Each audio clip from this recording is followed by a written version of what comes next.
Hello guys. Alright, Assalamualaikum warahmatullahi wabarakatuh. And very good morning. Selamat pagi, salam sejahtera. Alright, guys, tuan-tuan dan puan-puan yang saya hormati sekalian. Okay,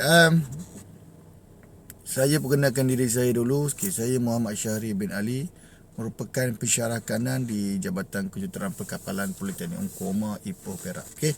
Dan saya juga merupakan second engineer officer of 3000 kilowatt unlimited trade voyage. Okay, dalam bracket dia adalah marine engineer, qualified marine engineer, okay, di bawah Jabatan Laut Malaysia. Baik. Apa yang saya nak share dekat korang pada pagi ini adalah satu perkara yang pisang panas, okey. Diploma pisang panas, okey. Sebelum saya pergi lebih jauh lagi, sikit lagi saya tambah, okey. Saya merupakan bekas pelajar di sini, bekas pelajar di Jabatan Kejuruteraan Perkapalan, bekas pelajar diploma Kejuruteraan Perkapalan pada 2003, okey. So, selepas saya belajar, saya grad pada 2007. Okay, alright. And then after that, I going to get the COC, okay, marine engineer. And then saya belayar lebih kurang dalam hampir 2 tahun, hampir 2 tahun. Saya belayar tak lama, hampir 2 tahun. Tapi saya naik kapal hampir 10 jenis buah kapal. Saya naik yang kecil, yang besar, yang sederhana. Saya naik je. Mana ada offer, saya naik je, okay. And then after that, saya dapat offer. Sebelum saya dapat offer, saya cuba minta untuk jadi penolong pegawai laut di Jabatan Laut Malaysia pada tahun 2009, tak silap saya, okay. Then saya diterima, okay, menjadi seorang pejabat awam pada tahun 2010.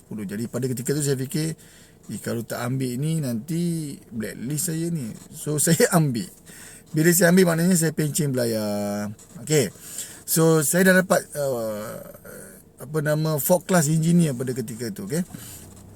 So saya belayar lah, okay. Lepas tu saya pergi masuk Jabatan Laut. Saya masuk Jabatan Laut menggunakan tiket fourth class marine engineer tadilah, okay. Saya bekerja di Jabatan Laut bermacam-macam task. Very interesting juga Jabatan Laut ni, best, okay. Sebab dia technical department, salah satu jabatan yang related to marine, okay. Banyak benda yang berkenaan dengan COC, berkenaan dengan apa yang saya belajar di Politeknik ketika tu di-apply, okay. Bukan dokumen saja, malahan teknikal lah, okay. And then after that, saya bekerja selama 10 tahun, okay. And then after that, saya dapat offer di Politeknik Ungkuama Ipoh Perak. Di jabatan mana? Jabatan Kejuruteraan Perkapalan. Okay, alright. So actually saya punya kitaran tu dah circle tau, dah bulat. Okay, bila dah bulat ni, saya student. Lepas saya student, saya belajar. Lepas tu saya masuk industri sebagai marine engineer. And then saya masuk ke authority. And bekat sebab bila saya masuk industri perkapalan. So authority di siapa? Jabatan Laut antaranya. And then after that, saya berpeluang juga telah ditawarkan masuk ke Politeknik Ungkuama, tempat saya belajar dulu. Jadi saya punya circle kitaran saya dah bulat dah. So whatever is, saya boleh sharing lah dekat korang semua, okay.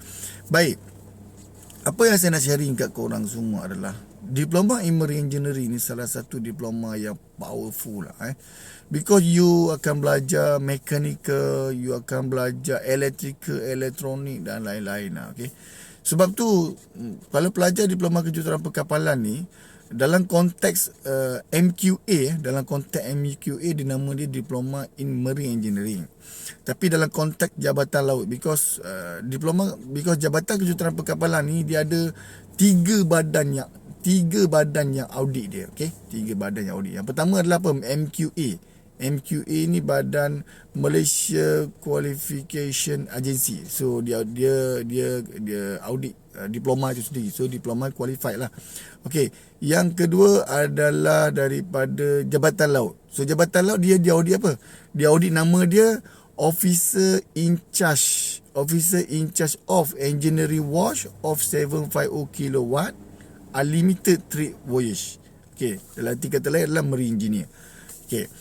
So qualified marine engineer. Jadi MQA adalah qualified diploma. Okay. So kalau untuk marine engineer tadi, qualified marine engineer, siapa yang audit Jabatan Laut. So ada yang ketiga pula, nak jadi teknik, okay, juru teknik ataupun technician, qualified technician di Jabatan Juruterang Perkapalan juga diaudit, okay, oleh Board of Engineer under ETEC. ETEC ni Engineering Technology Accreditation Council, ETEC, okay. So kami ada 3 badan ni dengan diploma kejuruterang perkapalan tadi. Value dia sangat tinggi dengan perkara-perkara bila 3 badan yang audit tadi, okey. So bukan biasa-biasa lah tu, okey. Biasa ada department lain yang mungkin ada 1 saja ataupun 2, tapi di Jabatan Kejuruteraan Perkapalan ni 3 badan yang audit. So very task quite. Okey, alright. So dengan diploma kejuruteraan perkapalan ni, ke mana nak pergi tu? Boleh jadi marine engineer di atas kapal, boleh jadi technical superintendent di shipping company, boleh jadi pegawai laut, boleh jadi penolong pegawai laut di Jabatan Laut Malaysia, boleh jadi pensyarah di Institut Latihan Maritim. Okay. So di bawah di Institut Latihan Maritim tu apa? ILM, di bawah Jabatan Laut ada sekolah-sekolah dia. Sekolah-sekolah dia panggil Institut Latihan Maritim tu. Okay. So antaranya macam kami lah, di PUO yang keluarkan officer in charge marine engineer tadi tu. Okay, alright. So dan berbagai-bagai lagi sebab diploma kejuruteraan perkapalan ni you belajar banyak pasal boiler, pasal machinery, pasal 2-stroke, pasal 4-stroke, pasal synchronization, generator, pasal steam turbine, pasal marine boiler, pasal refrigeration, aircon dan sebagainya. Dan you akan belajar hydraulic system, you akan belajar pump system, you akan belajar lagi marine purifier, you akan belajar OWS, you akan belajar freshwater generator, you akan belajar winches, you akan belajar motor, macam-macam, okay, simulator and so on, elektronik, lab, makma dan macam-macam, okay. So pada saya dengan berbekalkan benda tadi tu, so you akan jadi seseorang yang powerful. Alhamdulillah. Program ni satu program yang interesting because of dekat Malaysia tak ramai, dekat Malaysia tak banyak pun yang keluarkan program ni. Saya rasa 5 saja program yang keluarkan. Tapi di sini dia punya kos dia sangat rendah lah, okay. So di Politeknik Government, so RM200 6 bulan, okay.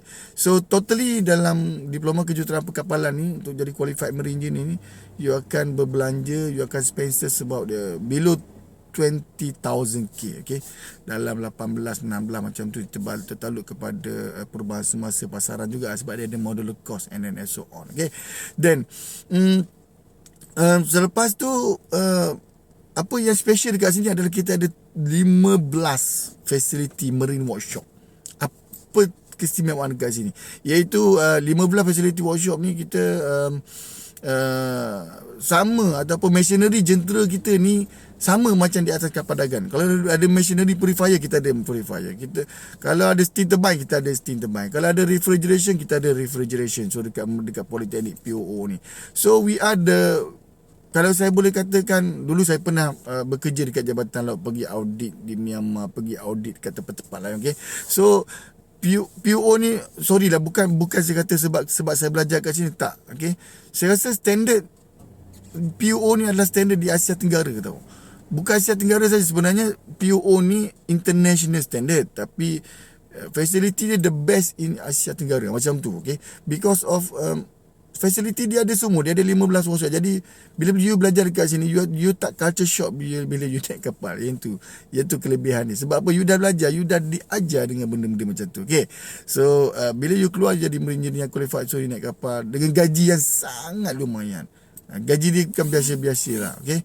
So mana-mana yang untuk masuk ke sini, you perlu dapatkan 5 kredit bahasa Melayu, bahasa Inggeris, matematik, admat or fizik, or science, okay, dan satu mata pelajaran lain yang selain daripada yang belum nak mikir tadi, okay.